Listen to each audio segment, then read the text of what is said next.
आज हम infrastructure sector के एक ही बहुत ही अच्छे स्टॉक की बात करेंगे। जैसा कि आप लोग देख रहे होंगे, पीएसपी प्रोजेक्ट्स लिमिटेड। ये एक ऐसी कंपनी है जो कि कॉर्पोरेट बिल्डिंग्स को बनाती है, कॉर्पोरेट इंफ्रास्ट्रक्चर बनाती है, बहुत ही लाइक बड़े-बड़े, बहुत ही जायंट प्रोजेक्ट बनाती है। इसका जीएमआर के साथ जो एयरपोर्ट वगैरह बनाते हैं, उनके साथ भी काफ़ी अच्छा इसका टाई अप चलता है। बड़े-बड़े होटल्स हैं, जैसे आप देखेंगे ना, मैं कुछ-कुछ दिखाता हूँ, जैसे कि नेस्ले के प्लांट था, पूरा प्लांट ही इसने बनाया था। काशी विश्वनाथ जो कॉरिडोर बना हुआ है, इवन जो क्या नाम है, ये महाकाल लोक जो बन रहा है, उसमें भी बहुत बड़ा प्रोजेक्ट है, वो वही काम कर रहे हैं। प्रेस्टीज जो फिनटेक बन रही है, जो वो भी इसी ने बनाया है। गुजरात में एक फाइनेंशियल सिटी बनाई जा रही है, पूरे इंडिया की एक फाइनेंशियल कैपिटल, वो भी यही उसमें भी बहुत बड़ा पार्टनर ये है। लीला होटल, फ्रिगेट इंटरनेशनल, बहुत सारी चीज़ें बनाता है ये, ठीक है? इस तरह के जो बड़े-बड़े प्रोजेक्ट्स होते हैं ना, ये उसमें इन्वॉल्व होता है, उन सब की चीज़ों में ये वो इसका मेन बिज़नेस ऑफ जो एरिया है उसका वही है। तो ये एक बहुत ही तगड़ी कंपनी है, फाइनेंशियली साउंड कंपनी है। इसका अब हम इसकी फंडामेंटल एनालिसिस करते हैं और देखते हैं कि फंडामेंटली कंपनी क्या कर रही है। ठीक है? हम tickertape.in पे आ गए हैं, फाइनेंशियल को हमने लोड कर लिया है और इसके फाइनेंशियल सबसे पहले हम चेक करेंगे। देखिए, जैसे ही आप लोग ओवरव्यू सबसे पहले ओवरव्यू में आइए। ओवरव्यू में आप आएँगे, हम सबसे पहले पी रेशियोज़ पे चेक करते हैं। पी रेशियो उसका देखिए 14 के आस-पास है। सेक्टर का पी 55 है, वो जो कि बहुत सही है, नहीं काफ़ी बड़ा रूम इसके पास ऑलरेडी अवेलेबल है अपना ग्रोथ के लिए। तो एक अच्छा जो इसका वो है ग्रोथ हॉरिज़न है, ठीक है? अब हम फाइनेंशियल पे आते हैं। फाइनेंशियल में जैसे ही हम आएँगे तो हम नीचे देखते हैं। फाइनेंशियल पे जाने के पहले ये देखिए, नीचे इन्होंने छोटे-छोटे स्निपेट्स दे दे रहते हैं, बहुत ही इम्पोर्टेंट स्निपेट्स होते हैं, इनको हमेशा देखना चाहिए आपको। ये बहुत ही अच्छा एक इनिशिएटिव tickertape.in ने लिया हुआ है, ये स्निपेट देख के। अब देखिए, इन्होंने पहला स्निपेट दिया हुआ है, over last 5 years revenue has grown at a yearly 31%, industry 5.71। अब इसी से अंदाजा लगा लीजिए कंपनी कितनी सॉलिड काम कर रही है। पूरी इंडस्ट्री ग्रो कर रही है 5.7 की ग्रोथ रेट से। ये अकेली कंपनी ग्रो कर रही है 31.3 के 03 के ग्रोथ रेट से। अब इसी से अंदाजा लगा लीजिए कंपनी कितना तेज ग्रो कर रही है। मार्केट शेयर पहले इसका 0.17 था, लेकिन लास्ट 5 साल में ग्रो होके 3 से 4 गुना हो गया है, 0.54। ठीक है? अब प्रॉफिट मार्जिन देखिए, नॉर्मल हो जो क्या है, जो नेट इनकम है, पूरे इंडस्ट्री की चल रही है 1.33% ग्रोथ, लेकिन इसकी चल रही है 32.06 की ग्रोथ। यही सारी चीज़ें बता रही हैं कि जो ये स्टॉक है, ये कुछ कर रहा है, कुछ अच्छा इसमें हैपनिंग कुछ चल रही है इसमें। क्या हो रहा है वो हम धीरे-धीरे भी आगे बढ़ेंगे तो हमको समझ में आएगा, ठीक है? हमको डिसीज़न किसी एक चीज़ पे बेस पे नहीं लेना है, सारी चीज़ें एक ही दिशा में इंगित करें, तब डिसीज़न लेना। अब हम देखते हैं टोटल रेवेन्यू। टोटल रेवेन्यू अभी आप देखेंगे तो तकरीबन 14 से कंटिन्यू 14 में 214 करोड़ था। 14 से 22 का यदि हम पकड़ें तो करीबन 8 साल, 8 4 12 22 साल, 8 साल होता है। 8 साल में कोविड भी जोड़ दीजिए, आपका कितने गुना हो गया है। अब इसी से अंदाज़ा लगा लीजिए कंपनी कितनी सॉलिड कर रही है। हमेशा ये कंपनी बड़ा जंप लेती है टोटल रेवेन्यू के हिसाब से। केवल ये एक एक्सेप्शन है 21 जो कि कोविड का साल था, अदरवाइज़ इसने फिर बहुत ही बड़ा जंप लिया है। 1759 यानी 550 करोड़ के आसपास का जंप लिया रेवेन्यू के साइड में, और 1800 के आसपास अभी थर्ड क्वार्टर में ही पहुंच गई है। लास्ट क्वार्टर आते आते 2500 के आसपास होगी, यानी इस साल भी 700 से 800 करोड़ की टोटल रेवेन्यू में जंप रहने वाली है। अब चूंकि रेवेन्यू बढ़ रहा है तो एबिटा भी बढ़ेगा, प्रॉफिट भी बढ़ेगा, नेट इनकम भी उसी रेशियो में बढ़ रही है। आप देख सकते हैं, ठीक है? तकरीबन नेट इनकम आपकी कोविड के बाद भी डबल हो चुकी है, ठीक है? तो मतलब प्रॉफिट मार्जिन भी इसका अच्छा है। अब हम यदि इसके होल्डिंग्स पे जाके चेक करें कि होल्डिंग में क्या चल रहा है इस कंपनी के, तो होल्डिंग भी आप यदि आप देखेंगे तो होल्डिंग भी लगातार फॉरेन जो एफआईएस इन्वेस्टर्स हैं वो काफ़ी इंटरेस्टेड हैं, वो काफ़ी अच्छे से इन्वेस्ट कर रहे हैं, लगातार बढ़ती जा रही हैं। ये लास्ट क्वार्टर का है, अभी क्वार्टर यदि लास्ट क्वार्टर अभी करंट क्वार्टर का है, लास्ट क्वार्टर में तो अब देखेंगे तो ये 2 से 3% के आसपास होगा, ठीक है? और बाकी इसमें म्यूचुअल फंड की होल्डिंग भी अच्छी है। अब बड़े-बड़े म्यूचुअल फंड इसमें पैसा लगा रहे हैं, तो जो स्मार्ट ये सारे स्मार्ट इन्वेस्टर्स होते हैं, चाहे एफआईआईज़ हों, चाहे म्यूचुअल फंड हो, डीआईआईज़ हों, तो यानी इस स्टॉक में अच्छा कुछ हो रहा है। अब हो क्या रहा है, ये सब चीज़ें हमको ये किस इसका टारगेट क्या है, कितनी स्पीड से होगा, कितने ड्यूरेशन में होगा, वो सारी चीज़ें हमको टेक्निकल एनालिसिस से पता पता चलती हैं। फंडामेंटल में हमको इतना क्लियर हो गया, ये स्टॉक अच्छा है, इसकी रेवेन्यू मॉडल इसका अच्छा है, ये काम भी अच्छा कर रहा है, प्रोजेक्ट इसके पास अच्छे हैं, ये प्रॉफिट जनरेट भी कर रहा है और प्रॉफिट जनरेट करके उसको अपने शेयर होल्डर्स जो है उनमें पास ऑन भी अच्छे से कर रहा है। ये सारी चीजें हमको फंडामेंटली क्लियर हो गई हैं। ठीक है, अब हम टेक्निकल में चलते हैं। हम काइट पे आ गए हैं और यहाँ पे हमने ऑलरेडी पीएसपी प्रोजेक्ट का जो चार्ट है वो लोड कर रखा है, इसको आप देख सकते हैं। अब आप एक चीज यहाँ पे नोटिस करिए, ये स्टॉक यहाँ से तकरीबन 195 के आसपास चलना शुरू हुआ। इसने अपना 585, यदि मैं यहाँ पे एक रेजिस्टेंस लाइन खींचने का प्रयास करूं और मैं इस जगह पे एक रेजिस्टेंस खींच देता हूं, ठीक है, इसको मैं थोड़ा सा थिक कर देता हूं और कलर उठा के रेड कर देता हूं so that visible to everyone.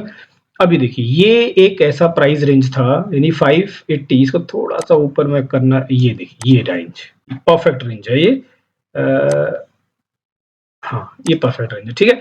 अब हो क्या रहा है कि 587 के आसपास इस वाले जो ये स्टॉक है इसमें काफी, यहाँ 2018 के आसपास तोड़ने का प्रयास किया, फिर दोबारा फिर किया, नहीं कर पाया, फिर कई सारे प्रयास किए, तोड़ते तोड़ते कुछ नहीं कर पाया। हमेशा इस प्राइस रेंज के आसपास जाने पे उसमें हैवी सेलिंग आ रही थी, बियर्स हावी हो रहे थे।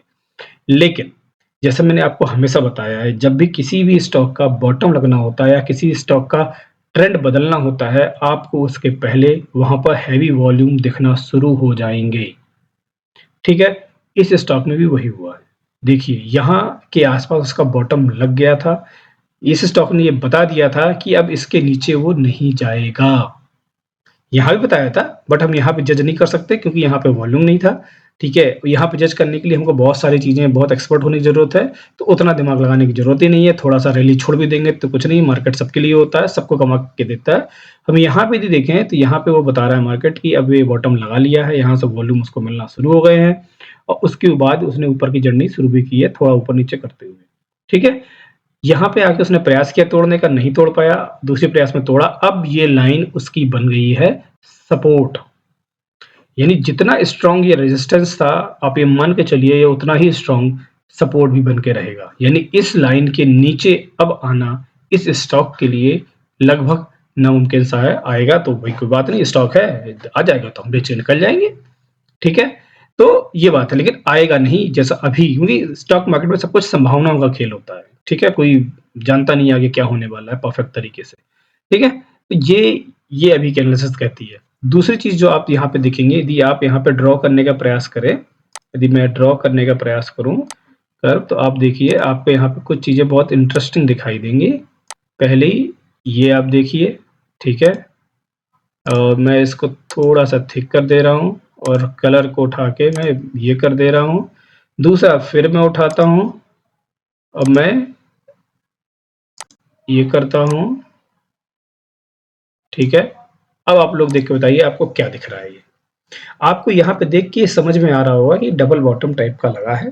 ठीक है, शेप ऐसे ही बनता है, परफेक्ट नहीं होता कुछ भी। ठीक है, और इसके बाद आप इस स्टॉक ने अपना तकरीबन 5 साल पुराना या 4 साढ़े 4 साल पुराना जो रेजिस्टेंस था उसको ब्रेक किया है विद अ गुड वॉल्यूम।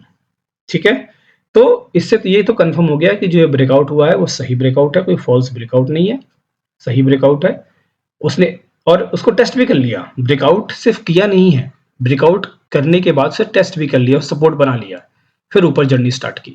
ठीक है, तो ये टेस्ट भी हो गया उसका, ये भी अच्छा हुआ, चलो टेस्ट भी हो गया। ठीक है, दो चीज हमने यहाँ पे टेक्निकल में क्लियर हो गई, दो तीन चीज हमारी। अब हम एक चीज और देखते हैं, इस स्टॉक को सब में हटा देता हूँ। अब इस स्टॉक में आप एक चीज देखिए कि ये स्टॉक आपका तकरीबन आपको देखा जाए तो 2018 से आपका जनवरी 18, 19, 20, 21, 22 मान लीजिए 4.5 साल के आसपास ये स्टॉक आपका करेक्शन में जा रहा था। और आप याद रखिए जो भी करेक्शन का टाइम होता है, जो उसका ट्रेंड का टाइम होता है उससे कम ही रहेगा। यानी 4.5 साल या 4 साल इसका यदि करेक्शन टाइम रहा है तो ट्रेंड कम से कम 2 साल तो चलना चाहिए। 2 साल ये स्टॉक अब ऊपर ही भागने के लिए रहेगा। ठीक है, तो अब ऊपर भागेगा तो कहां तक जाएगा, तो अब मैं ये लाइन लगाता हूं। ठीक है, इस लाइन पे इसका लो लगा था 231 रुपए में और इसने ब्रेकआउट दिया है 587 के आसपास। लेकिन इसका जो मैं बाइंग रेंज आपको बताऊंगा ना 635 के आसपास है, इसके ऊपर ही बाई करना है आपको हमेशा। 635 ऊपर ऑलरेडी निकल चुका है तो आप पोजीशन ले सकते हैं, अभी इसमें पोजीशन लेने की चांस है, आप ले लीजिए तुरंत पोजीशन। और इसका यहाँ से आप मान के चल लीजिए तकरीबन 800 का तो टारगेट दिख रहा है। 800 तो ईज़िली आएगा 6 टू 8 मंथ्स या 1 ईयर के आसपास में, ठीक है? सेकंड टारगेट जो इसका रहेगा तकरीबन सेकंड टारगेट जो भी थोड़ा-सा सेकंड टारगेट आप मान लीजिए 1200 साढ़े 1200 के आसपास का सेकंड टारगेट 1200 से 1300 मान लेते हैं, ठीक है? और ये दोनों टारगेट आपके विदिन अ 2 ईयर आप स्पैन में आपको हिट कर जाएँगे, ठीक है? यानी डबल हो जाएगा आपका पैसा, जो भी पैसा आप यहाँ पे आप इंजेक्ट करोगे वो आपका 2 साल में डबल होने वाला है।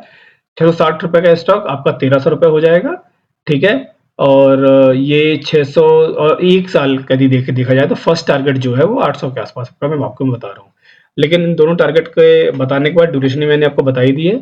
ये चीज़ हमेशा नोट कर लीजिए। स्टॉप लॉस सबसे इम्पोर्टेंट चीज़ है स्टॉप लॉस। स्टॉप लॉस आपका देखिए कोई भी ट्रेड आप जब आप भी लीजिए ना, हमेशा याद रखिए कि विदाउट स्टॉप लॉस आपको कोई भी ट्रेड कभी नहीं लेनी है, ठीक है?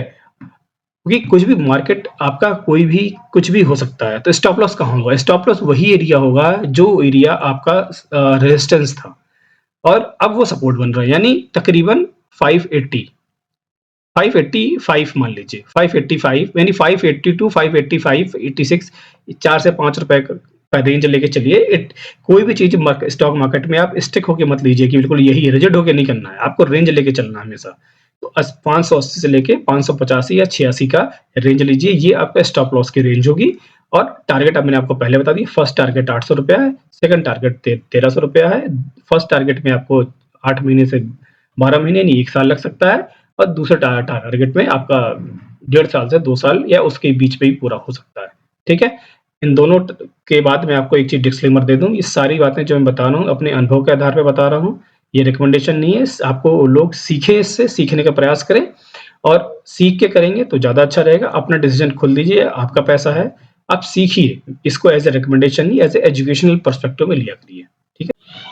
इस तरह की इंटरेस्टिंग फाइनेंशियल अपडेट्स के लिए या स्टॉक के अपडेट्स के लिए, म्यूचुअल फंड के अपडेट्स के लिए आप मेरे ट्विटर हैंडल फिनिस्टिंग एके को भी फॉलो कर सकते हैं। मैं इस पे भी कुछ-कुछ डालता रहता हूँ, ठीक है? और इसी तरह से मेरा फेसबुक पेज भी है फिनिस्टिंग एके के नाम से, फ़ोटो आप लोग देख रहे हैं, ये सेम मेरे चैनल पे भी है, ट्विटर हैंडल पे भी है और फेसबुक पे भी। इसको भी आप लोग फॉलो कर सकते हैं, इसको भी ट्रैक कर सकते हैं। ये आप लोगों की काफ़ी मदद करेगी चीज़ों को अपडेट जल्दी से जल्दी आप तक। वीडियो को अंत तक देखने के लिए आपका बहुत-बहुत धन्यवाद। वीडियो अच्छा लगा हो तो इसको लाइक और शेयर करें और चैनल को सब्सक्राइब करें। थैंक